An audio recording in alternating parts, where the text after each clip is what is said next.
জয় মা দুর্গা মহাসপ্তমীর পূজা। তোমরা সবাই কেমন আছো? আশা করি সবার ভালোভাবে পুজোটা কাটছে। আজ দেখো অল্প একটু ভিডিও করলাম আমাদের বাড়ির সামনের প্যান্ডেল। দেখো কি রৌদ্র বন্ধুরা, কি বলবো, পূজাতে যাওয়ার কোনো ক্ষমতা নেই, তাও গিয়েছি বাড়ির সামনে। তো অল্প প্রণাম করে আসলাম, গিয়ে মাকে একটু প্রণাম করলাম। আর দেখো কেমন হয়েছে আমাদের বাড়ির সামনে প্যান্ডেল। এটা হলো রেল স্টেশনের পূজা, আমাদের বাড়ির সামনে যে রেল স্টেশন এখানে। দেখো এখানে বাচ্চারা খেলাধুলা করছে আর বন্দুক দিয়ে টাস টুস করছে। এই দেখো আমার মেয়ে,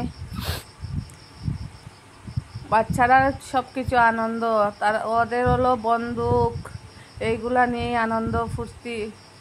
বলো আমাদের আর কি, আমরা তো আছি, ওরা এই সব কিছু খুশি আনন্দ ফুর্তি। এই দেখো প্যান্ডেল থেকে লোকেরা বেরিয়ে যাচ্ছে। দেখো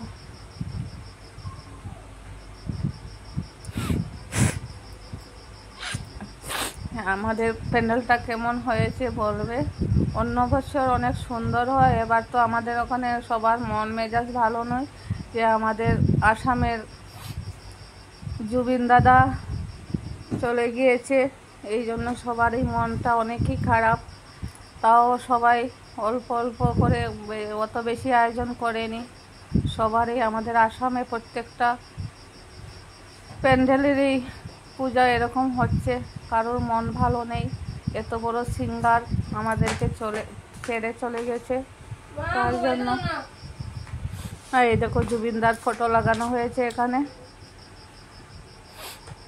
দেখো দেখো আমাদের এখানে প্রসাদ দেওয়া হচ্ছে সবাইকে।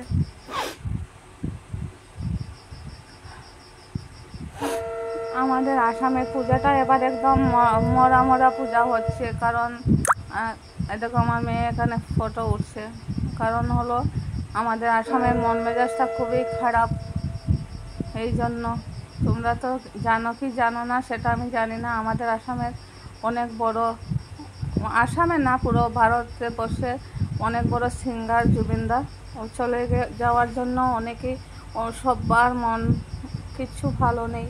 আর এই দেখো আমাদের ওখানে, এটা আমার মেয়ে, এই ব্লু কালারের ড্রেসটা পরো, এটা আমার মেয়ে। আমার প্যান্ডেলের পুরো।